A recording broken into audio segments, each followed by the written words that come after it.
Hi everyone, it's Lisa Ann from Westchester Treasures Vintage. Today we're heading out for our first garage sale trip of the season. Only a couple on the schedule today, but hopefully we'll find some great treasures. I rigged up a little phone holder so that I might be able to get some footage while I'm browsing here. Okay, so I totally chickened out and it was just not a comfortable situation to film, so I'm going straight to the haul. So I think I did really well for 2 garage sales. The majority of this was found at 1, actually. And I think I found some pretty nice pieces here. Lots of great antique postcards. I do have a personal collection of these, so I will be keeping some. The rest will be up for sale. These are really pretty floral antique bowls. Were a really great deal. Also found this really nice antique decoy. So much character to this one.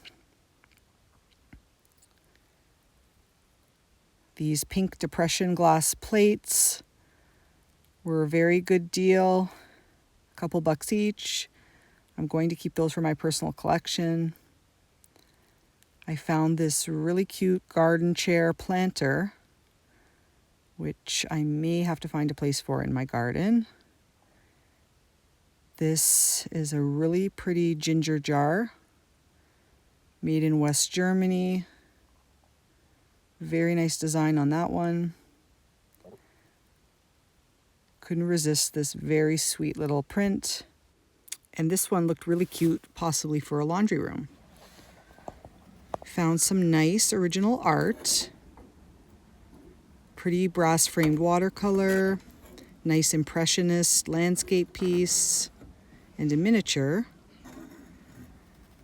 I also found this vintage Bella Casa by Gans piece, and the cat theme really usually does well for me as a reseller. This cute little brass bell was a nice find. I found this set of primitive style brass coasters, set of 4. Unique look to those. And this stack of vintage Anchor Hawking blue depression glass bubble plates. I had never seen these leather postcards before. Pretty unique.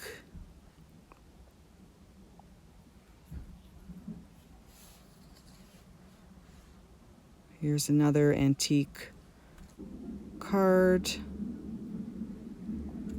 Pretty designs. Some of these postcards have quite beautiful photographs.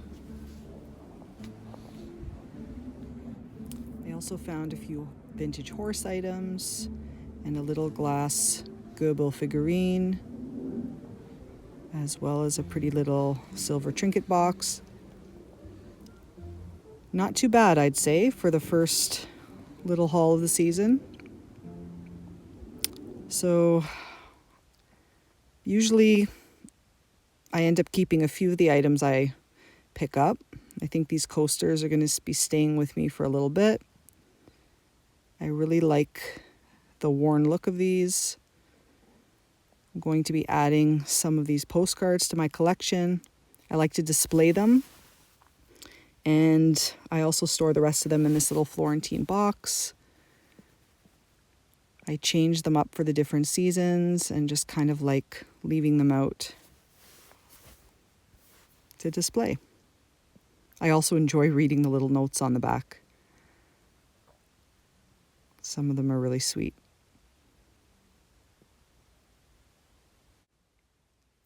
Some of these photos are very lovely.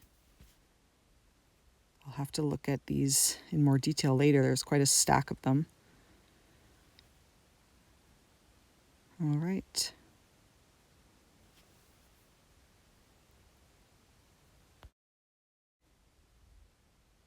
These antique bowls are so lovely that I think I'm going to keep them for now. They fit well with my overall style in this room. I found a temporary spot for this little chair plant stand in the garden, and I'm going to have to figure out what to put on it. When I go garage sailing, one thing I like to do is look for some quick flips that I can quickly post on Facebook Marketplace, such as this concrete cat sculpture for the garden. So I picked that up, and that should make back most of what I spent on the entire lot of the day. So here is the jackpot find of the day. I almost did not pick this up, but I had a look underneath. I noticed that it was marked Italy and it was numbered, and I decided to add it to my pile and take a chance on it, and I am so glad I did. I have struck gold a few times with pottery pieces, and this one is no exception. I looked up the comps on this piece. It is an actual Batosi piece, and the comparables are showing between $500 and $1,000. So I'm really glad I didn't let this go. It is not my style, but I could tell it was well made. The markings had me suspecting that it was definitely worth picking up. So, score! If you enjoyed this video, please like and subscribe. To visit my Etsy shop, please see link in description. See you next time.